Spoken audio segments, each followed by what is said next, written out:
በአምላክ እንግዲህ ሄርሜላ በምታደርጋቸው እንቅስቃሴ በጣም ይናደድባታል። እናም የአምላክን ፊት ለመዳሰስ እጆቿን በአምላክ ፊት ላይ ስትጥል እሱም እንግዲህ በጣም ይናደድና ሁለተኛ እንደዚህ አይነት ድርጊት ስታደርጊ እንዳላይሽ ብሎ በጥፊ ይመታታል ማለት ነው። ልክ እየመታት እያለም አቶ አለም እንግዲህ ከቢሮ ይወጣና ያገኛቸዋል ማለት ነው። እናም እሱም እንግዲህ ለሄርሜላ ለመከላከል ይሞክራል። እሱም እንግዲህ ለምንድነው እንደዚህ የምታደርገው ልጅቷን ለምንድነው በጥፊ የመታሃት ይለዋል። እሱም እንግዲህ ሆ ብለህ ብለህ ለእሷ መከላከል ጀመርክ እንዴ አቶ አለም እያለውም ነበረ። እናም እንግዲህ ምንም ማውራት አልፈልግም ብቻ ግን ቢሮ ይፈልግሃለሁ ና ይለውና ቢሮ ይዞት ይገባል ማለት ነው። በድጋሚም እንግዲህ ቢሮ ይዞት ከገባ በኋላ ለምንድነው እችን ልጅ ለምንድነው በጥፊ መታሃት ብሎ በድጋሚ ይጠይቀዋል ማለት ነው። በአምላክም እንግዲህ አይመለከትህም እሱ ለምን እንደጠራህ ብቻ ንገረኝ ይለዋል ማለት ነው። እናም ቁጭ ብለን እናውራ ቁጭ በል ቁመህ ከበድከኝ ሲለውም አልሰማውም ማውራት የፈለግከውን አውራኝ ብሎ አንዳንድ ስለ ስራ ቦታውም ይነጋገሩና በአምላክ ይወጣል ማለት ነው። ሄርሜላም እንግዲህ ወደ ህብስት ክፍል ገብታ ህብስትን እንግዲህ አንዳንድ ነገር እያወራቻት ነበረ። ህብስትም እንግዲህ ለምንድን ነው የጠፋሽው እያለቻትም ነበረ። እና እሷም እንግዲህ አይ ዝም ብዬ ነው የጠፋሁትኝ በእናቴ ጉዳይ አንዳንድ ነገሮችን እያደረጉ ስለነበር ለዛ ነው የጠፋሁት ህብስት ትላታለች ማለት ነው። ብቻ በአንዳንድ ነገሮች ሲጨቃጨቁ ወይዘሮ ይፍቱ ትሰማቸውና ክላሳቸውን ከፍታ ትገባለች ማለት ነው። እናም እናንተ ልጆች አላበዛችሁትም ወይ?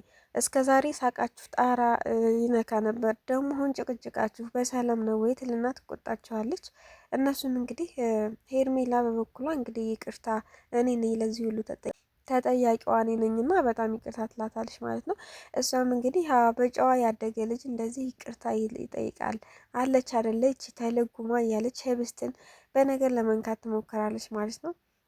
እና ለማንኛውም አሁን ሁሉንም ተዉትና አንቺን እፈልግሻለሁ ትላትና ሄርሜላን ይዛት ትገባለች ማለት ነው ወደ ቢሮ። ህብስት እንግዲህ የጠራቻት ልትቆጣት መስሏት እንግዲህ ምንም ነገር ብትልሽ እንዳሰሚያት ወይንም ደግሞ ዝም በያት እያለች እንግዲህ ሄርሜላን ስታጽናናት ነበር። ሄርሜላም እንግዲህ ችግር የለውም ብላት ወደ ቢሮ ትሄዳለች ማለት ነው። ህብስት በዚህ መሀል በጣም ግራ ተጋብታለች። ለምንድን ነው የበአምላክ መጥፋትም ትንሽ ስላሳሰባት በአምላክ ለምንድን ነው ይሄን ያክል ምን በድየው ነው ከቤት የጠፋው? በዛ ላይ ሳያይ ነው የሚሄደው እያለች በጣም ተሰምቷት ነበር። እናም ለምንድን የጠራችኝ ብላ ሄርሜላም እንግዲህ ወደ አቶ አለም ቢሮ ትሄዳለች ማለት ነው። ቢሮም ሄዳ እንግዲህ አንዳንድ ነገሮችን ትጠይቃቻለች በቁጣ ማለት ነው። ያ ምንድነው ማስጠንቀቂያ ነው የሰጠቻት ለህብስት ማታ ማታ የሚመጣውን ምግብ እንዳትበዩ ወይ ደግሞ አንቺ እንድትበላ አድርጊ እንደ ጓደኛ ሆነሽ እንድትበላ አድርጊ ትላታለች ማለት ነው። መድኃኒቱ ግን በአምላክ ቀይሮታል። ኪችን ገብቶ ታፈስን እንግዲህ በሌላ መድኃኒት እንድቀይረው አድርጓታል። ታፈስን በጣም እየተንቀጠቀጠች ምን ላድርግ በአምላክ ስትለውም እንግዲህ አትንቀጥቀጭ ይሄን መድኃኒት እንድቀይረው ነው የምፈልገው ይላትና ሌላ መድኃኒት ይዞ መጥቶ ያን መድኃኒት ትቀይረዋለች ማለት ነው። ሁሌም ላድርግላት ወይ ስትለው አስፈላጊ አይደለም ግን ግዴታ ፊት ለፊት አይታሽ እንድታደርግ ካስገደደችሽ አይኗ እያየ ይህን መድኃኒት አድርጊና ስጫት ችግር የለውም ይላታል ማለት ነው። እሱም እንግዲህ ይህን በማድረግሽ እንዳትጸጸች አንዲት ታዳጊ ልጅ ነው እያዳንሻለሹ ይላትና ያጽናናታል ማለት ነው። ታፈስም እንግዲህ እሺ እንዳልክ ብላ ታዛዥ ነኝ ብላ መድኃኒቱንም እንግዲህ ቀይራ ታስቀምጠዋለች ማለት ነው። ብቻ ግን እዚህ ቤት ውስጥ እኔ ግራ ገብቶኛል፣ ሁሉም ሰው እየመጣ ይጮህብኛል ብላ በአምላክንም እንግዲህ ከአቶ አለም ተደብቆ የሆነ ስራ እንደሚሰራ ትነግረዋለች ማለት ነው። እሱ ግን አንቺን አያገባሽም ወይም ደግሞ አይመለከትሽም እሱ ላይ ብልጠት ቢያጫውትሽ ለአንቺ ምንም ነገር የሚጠቅምሽ ነገር የለም፣ የምትታዘዥውን ብቻ አድርጊ ብሎ ይጮህባታል ማለት ነው። እሷም እንግዲህ እሺ ችግር የለውም ትልና ትእዛዟን ትፈጽማለች ማለት ነው። ህብስት ክፍል ገብቶ ሰላም ሊላት በሯ ላይ እየተንጎራደደ በነበረበት ሰዓት እህቱ ትመጣና ሆ እዚህ በር ላይ ምንድነው የምታደርገው? ምንድነው 10 ጊዜ የሚያመላልስ ትለዋለች ማለት ነው። እሱም እንግዲህ ገብቶ ህብስትን ሰላም ሊላት የነበረው ተናዶ በእህቱ ንግግር እንግዲህ ወደ አብነት ቤት ይሄዳል ማለት ነው። ወደ አብነት ቤት ሲሄድ አብነትም እንኳን ደህና መጣህ ብሎ ይቀበለዋል። እሱም እንግዲህ ማረፍ ነው የምፈልገው አዳሬን እንቅልፍ አልተኛውም፣ ስለዚህ እረፍት ነው የምፈልገው ብሎ የተኛ ማለት ነው። አብነትም እንግዲህ ምን ሆነክ ነው? እኔም እኮ አልተኛሁም ግን ለምን አልተኛህም? እዛ ቤት ውስጥ በቃ ያለው እንትን ዙሪያውን ያለው እንትን አላስተኛ አይደል እያለ በአምላክም አብነትም በአምላክ ላይ እንግዲህ ሙድ እያዘበት ነበር። በአምላክ ብቻ ግን ማረፍ ብቻ እንደሚፈልግ ይነግረውና በቃ ውስጥ ገብተህ ተኛ ሲለውም አይ እዚህ ጋ ነው መተኛት የምፈልገው ይልና ሶፋው ላይ እንግዲህ ይተኛል ማለት ነው።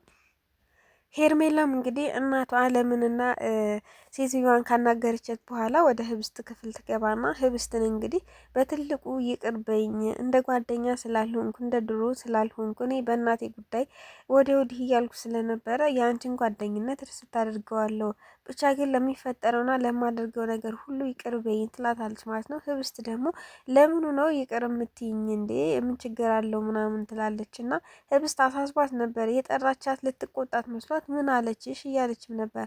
አይ ምንም አላለችም፣ በተቃራኒ አንቺን እንድንከባከብሽ እንደ ጓደኛ እንዳረግሽ ነው የመከረችኝ። ውይ ስታሳዝን ትላለች ማለት ነው። ህብስትም እንግዲህ ማናት የምታሳዝነው እንዴት እንዲህ ልትልሽ ቻለች ስልና ህብስትም እንግዲህ የኔ የዋህ ዝም ትላታለች። እና ግን አሁን ምንድን ነው የምትፈልጊው ስትላትም በአምላክ በጣም ናፍቆኛል፣ እየመጣ ዝም ብሎኝ ይሄዳል፣ በሰላሙማ አይደለም ብቻ ግን እሱን ማየት ነው የምፈልገው። ስለዚህ አብነት ቤት ስለሚሆን እዛ መሄድ እንችላለን ብላ ፍቃዷን ትጠይቃታለች። ሄርሜላም እንግዲህ እሺ እኔም በአምላክን የምነግረው ነገር አለ ብላ ስታበቃ ምን በአምላክን ምን ልትነግሪ ትችላለች ስትላትም ማለቴ አብነትን ትልና ታስቀይራለች። ብቻ ግን እሺ ብላ አሁን ዝግጁ ነኝ ትልና ወደ አብነት ቤት ይዛት ለመሄድ ስትል ሳሎን ላይ ባልና ሚስቶቹ ቁጭ ብለው እየተመካከሩ በነበረበት ሰዓት እሺ ወዴት ነው ደግሞ ወዴት ልትሄዱ ነው ትላቸዋለች ወይዘሮ ይፍቱ ማለት ነው። እነሱም እንግዲህ መውጣት እንደሚፈልጉ ዞር ዞር ብለው መመለስ እንደሚፈልጉ ይናገሩና ፍቃድ ይጠይቃሉ ማለት ነው። አቶ አለምም ችግር የለውም ሂዱ በቃ ዞር ዞር ብላችሁ ነው ሲልም እሷም እንግዲህ ወዴት ነው እስኪ ተረጋጉ መጀመሪያ ወስነናል ወይ ፈቅደንላችኋል ወይ ትልና ፊት ፊት ብትልም አቶ አለምም ግን ደጋግሞ ችግር የለውም ውጡ በቃ ትንሽ ዞር ዞር ብላችሁ ነው ይልና ይፈቅድላችኋል። እነሱም እንግዲህ በደስታ ወደ አብነት ቤት ይሄዳሉ ማለት ነው። አብነትን ቤት እንዳይሄዱ እንግዲህ በአምላክንም እዛው ተኝቶ ያገኙታል ማለት ነው። እና በመጀመሪያ ሄርሜላ እንግዲህ ይቅርታ ትላንትና በተደጋጋሚ ስደውልልኝ ነበረ፣ ግን እኔ ደግሞ እናቴ ጋር መሄድ ስለነበረብኝ ላንተ አላነሳውልህም እና ይቅርታ እንደምታደርግልኝ ተስፋ አለኝ ስትለውም እሱም እንግዲህ አረ ችግር የለውም እረዳሻለሁ፣ ችግር የለውም እኔ ሲጀመር አልተኮረፍኩሽም ሲላትም ነበር። ብቻ ግን በአንዳንድ ነገር ጨዋታ ላይ በነበሩት ሰዓት ሄርሜላ ጮክ ብላ ትስቃለች። በዛም ሰዓት ሳቅ በአምላክ እንግዲህ ከእንቅልፉ ይቀሰቀስና ይነሳል። በዛ መሀል ህብስት ምን ሆነች ነው ሄርሜላ ምን አለ ቀስ ብለሽ ብስቂ ቀሰቅሽ እኮ በአምላክን ስትላትም ነበር። እናም በዚህ መሀል በአምላክ ይነሳና እዚህ ምን ታደርጋላችሁ ለምንድን ነው የመጣችሁ ሲልም ነበር። ውይ በቃ እሺ እኔ መሄድ አለብኝ ብሎ ከእንቅልፉ እንደተነሳ ለመሄድ ቢሞክርም ህብስት እንግዲህ የምናወራው ነገር አለ በአምላክ ወዴት ነው የምትሄደው ትላለች ማለት ነው። ሄርሜላም እኛ ስንመጣ ነው እንደ አንተ ለመሄድ የምታስበው ስትለውም እናንተ ስለመጣችሁ ከመሄድ ልቅር እንዴ ብሎ የሚመልስላታል። ብቻ ግን በአምላክ አብነት ተቆጣውና እኔም ሄርሜላን ማውራት ነገር አለ እናንተም አውሩ ይለውና ሄርሜላን ይዟት እንግዲህ አብነት ወደ ውጭ ይወጣል ማለት ነው። ከሄርሜላ ጋርም አንዳንድ ነገሮችን መነጋገር ይጀምራል። ደስ የምትል ሰው ነህ እኮ ታውቃለህ፣ ግን ይሄን እያለችም ሄርሜላ አብነት እንደዛ ስትለው ነበር። አብነትም አመሰግናለሁ፣ ግን ደግሞ በእናትሽ ጉዳይ ተጨናነቅሽ አይደል እያለ ለእሷም አዝኖላት አንዳንድ ነገር እያላት ነበር። አዎ እንግዲህ ያለ እድሜሽ ብዙ ነገር ኃላፊነት ተሸክመሻል፣ ይህ ደግሞ ላንቺ አይገባሽም፣ ብቻ ግን ሁሉም ነገር ታልፊዋለሽ ሲላትም ነበር።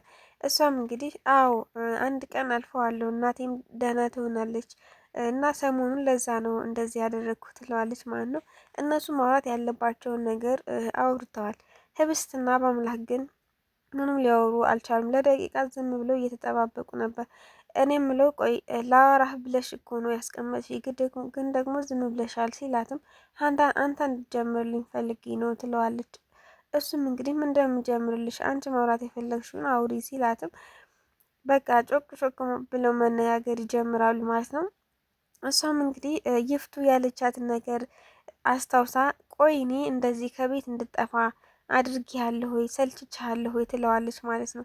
ማለት ለምን እንደዚህ ያለሽ ማን ነው ደግሞ እንደዚህ ያለሽ ስትልም ያቺ እህትህ ናታ ወንድሜን ከቤት ያጠፋሽው በአንቺ ምክንያት ነው ብቻሽን ቀረሽ እያለችም ነበር። ደግሞ እሷ ባትለኝም እኔ ብቸኝነት ተሰምቶኛል፣ ለምንድነውስ እየመጣ ሰላም አትለኝ ለምንድነው ትለዋለች ማለት ነው። እሱም እንግዲህ እኔ እሷ እንደዛ ብትልሽም እኔ ግን ሁሌም ከጎንሽ ነኝ። ሁሌም በቃ ብቻሽን አልጥልሽም። እንደዛ ብትልሽም ምንም ነገር እንዳይሰማሽ። ሲጀመር የእሷን ወሬ ለምን አመንሻት ሲላትም ነበር። እሷም እንግዲህ እሽ እንዳልክ ብላ ለመቀበል ትሞክራለች። እና አንድ ቴክስት ወደ ስልኩ ይደርሳል። ቴክስቱ ምንድን ነው? ሄርሜላ ለእናቴ ብር ያስፈልገኛል፣ ያንን ብር የማትልክልኝ ከሆነ ይህንን ፎቶ ለህብስት ትልክብሃለሁ ብላ ፎቶውንም ቴክስቱንም ቴክስት አድርጋላለች። በዛ መሀል ያንን ቴክስት ሳይ በአምላክ በጣም ይደነግጥና ህብስትን እኔ ምልሽ ህብስት ምን እንደምትፈልጊው ይላታል። እሷም እንድታቅፈኝ ብቻ ነው ትልና ተነስቶም ያቅፋታል። እና ያቀፋት በነበረበት ሰዓት ህብስት ስልክ ላይም አንድ ቴክስት ይደርሳል። ቴክስቱ ምንድን ነው ለማየትም አልቻለም። ብቻ ግን ህብስትን ቴክስቱ ምንድን ነው ህብስት እያለ በአምላክ በቶሎ ሲጠይቃት እሷም እንግዲህ አይተዋለች። ፎቶ ይሁን ቴክስት ይሁን አይታወቅም። ህብስት እንግዲህ እየተንተባተበች አይ ቴክስት ነው እና ደግሞ ሄርሜላ ናት የሆነ ፎቶ ልካልኝ ትለዋለች ማለት ነው። በአምላክ ይህ ፎቶ ምን ሊሆን ይችላል? በቃ አብረን ያደርንበት ሊሆን ይችላል ብሎ በጣም በመደንገጥ የህብስትን ፊት እያያት ነበር። ህብስትም በጣም በአምላክን ፍጥጥ ብላ ያየችው ነበር። ይህ ፎቶ የእውነት ሄርሜላ አብረው ያደሩበትን ፎቶ ነው ለህብስት የላከችላት ወይንስ ሌላ ፎቶ ነው የሚለውን በቀጣይ ክፍል ምናይ ይሆናል። ሰላም ውድና የተከበራችሁ የእኔ ፋሚሊዎች በያላችሁበት ሰላማችሁ ብዝት ይበልልኝ። ላይክ፣ ሸር፣ ሰብስክራይብ እያደረጋችሁ አበረታቱኝ። አስተያየታችሁን ኮሜንት ላይ አስቀምጡልኝ እላለሁ። ቀጣይ ክፍል እስከነገናኝ መልካም ጊዜ